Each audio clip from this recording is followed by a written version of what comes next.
So Thorpe Park Resort bring out their brand new scare maze for 2020 Fright Nights. That obviously being Roots of Evil, and to be honest, it was very disappointing. With lack of actors and lack of scares, in my opinion, it was the worst ever maze I've seen at the Thorpe Park Fright Nights.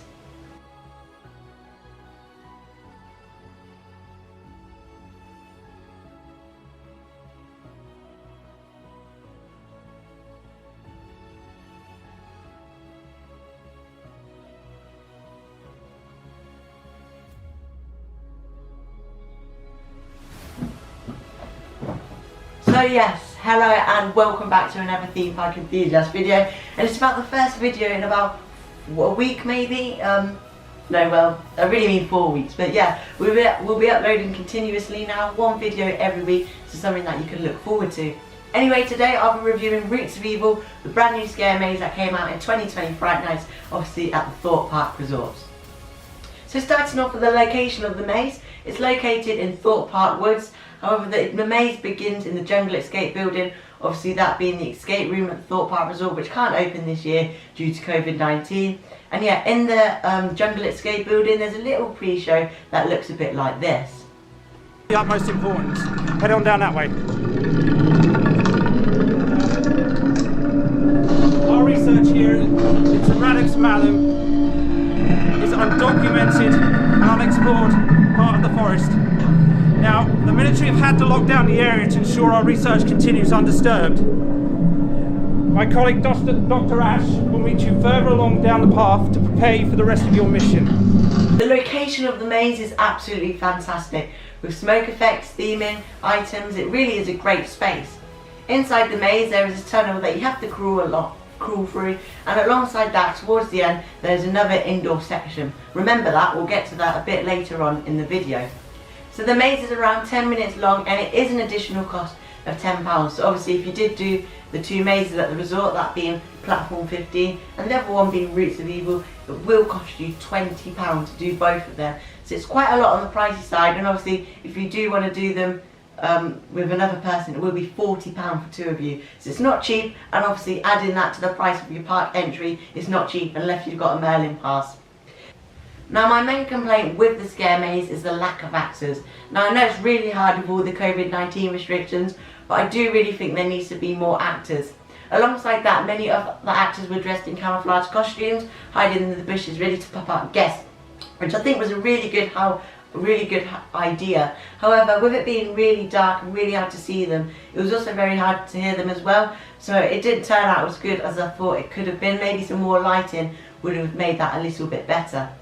Now, towards the end they had an indoor section filled with many actors. Now this could have been really good, but the actors were just hanging on the wall making sounds, which I really think this section could have been much improved by the actors jumping out and a little more sound effects. And I think it really just needs more action and hype, and I really think this is what the whole maze needs to it, a little more action, because there were hardly no actors, and where there were actors it wasn't really that scary. However, I gave the maze a benefit of the doubt. I thought maybe some actors were not here, maybe they were poorly or something. So I went again towards the end of Fright Nights, to platform 15, and I went to do Roots of Evil again. And Roots of Evil, to be honest, it was actually worse. There were lack of smoke effects, and I just don't think it wasn't that good. There were hardly any actors that second time I went as well. So in my opinion, the first time that I went was much better. And if you haven't seen the Thorpe Park Fright Nights review, go and check it out. Card link will be up in this top corner there. But yeah, it was much worse, and I feel like Thorpe Park, this space is absolutely amazing. I feel like this could have been utilised a lot more, and I think Thorpe Park didn't push this space to its full potential. So I went to Chesington's Halloween event, and that was really good. I went on Creepy Caves as well, which I'm sort of going to compare it to in this next part of the video. So obviously Creepy Caves is an indoor maze located in sort of a caved theme building, whereas Roots of Evil is obviously outside. And to be honest, Creepy Caves was much better, and it's a little bit cheaper than Thorpe Park's maze actually. I think it's around about £8. Anyway, I put the prices up here for you. But yeah, I think it was around about £8, and that was fantastic, with loads of actors packed in there. Obviously you do have to wear your face coverings for both of these mazes. But yeah, I feel like Creepy Caves was a lot better than Thorpe Park's Roots of Evil. Just because the theming was really good in there, it was really scary. Sound effects, smoke effects was really good in Creepy Caves. And I was quite surprised by Chesington's one being better, because obviously Chesington are a family theme park, where Thorpe Park is a thrill sort of theme park with loads of big roller coasters. for a lot more higher age group, whereas Chesington is a lower age group. And I was quite surprised by this really, because the maze was quite scary, especially for younger ones if you're going to take them in the maze. But yeah, Creepy Caves was much better than Roots of Evil in my opinion. Now, do I prefer indoor or outdoor mazes?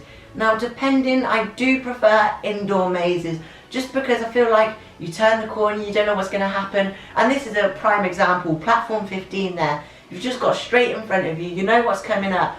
You can just see straight in front of you. There are some walls in platform 15, I'll give it that. But I feel like platform 15's had its day. I feel like Thorpe Park need to maybe revive platform 15, bring it back, or just get rid of it, to be honest. But that'll be in a separate review. Anyway, I do prefer indoor mazes. With the likes of Walking Dead Do or Die, a few years ago I did that, and that was really, really good. I loved the Walking Dead Do and Die. It's a shame that it couldn't come back this year due to all the COVID restrictions and everything. I really did enjoy Walking Dead Do or Die. So out of 5 stars, how many stars would I rate Roots of Evil, obviously at Thorpe Park Resort? Now, I'd rate it a 2. This is just due to the lack of actors, the lack of scares, but I did give it a 2 because it had some smoke effects, lighting effects, and actually some pretty good theme. And I'll put a small video here for you now. At the front there was a car, and that was smoke effects and lighting effects. So it was really good, and I feel like with 2020 being the year that it was, Thorpe Park couldn't really put the maze to its full potential because of all the restrictions. And I hope whenever COVID's gone or restrictions are eased, if that's next year, I hope that this maze, if it does return, it returns with a refurbishment, with a bit more action and a bit more hype, with more actors, and hopefully Thorpe Park do the improvements that I've said, because I think this, as I said previously in this video, has so much potential, this maze, but I just think Thorpe Park haven't pushed it to its full potential. So there you go, there's my short review on Roots of Evil located at the Thorpe Park Resort. Now, I'm really disappointed because this week Wednesday, I was actually meant to be going to Chesington World of Adventures for their Christmas event. I was going to take the camera, show you all around, obviously take the ride on Vampire. But due to the Tier 4 system that Boris Johnson announced a few days ago, we'll enter a new Tier 4, which will be broadly equivalent to the national restrictions which were in place in England in November. That means residents in those areas must stay at home. That can't happen now. Chesington has closed, along with Legoland Windsor and a few other theme parks. They have had to close due to the Tier 4 restrictions, obviously in London and a few other places. So unfortunately that was going to be my Christmas event, so I'd have to plan a last minute video, and obviously this is the last minute video, but I'm really disappointed that I can't show you guys obviously Chesington's Christmas event. However, if you did like this video, make sure you leave a like, subscribe to the channel, ring the notification bell, and we've actually done so many vlogs this season, so make sure you go and check that out. There's a whole dedicated playlist. It's called Vlogs on the channel, so just go to the channel, press the playlist button, and there'll be loads of vlogs there for you to check out. Thanks for watching, hope you have a Merry Christmas and a great New Year, and I'll see you in the next video. Bye everyone.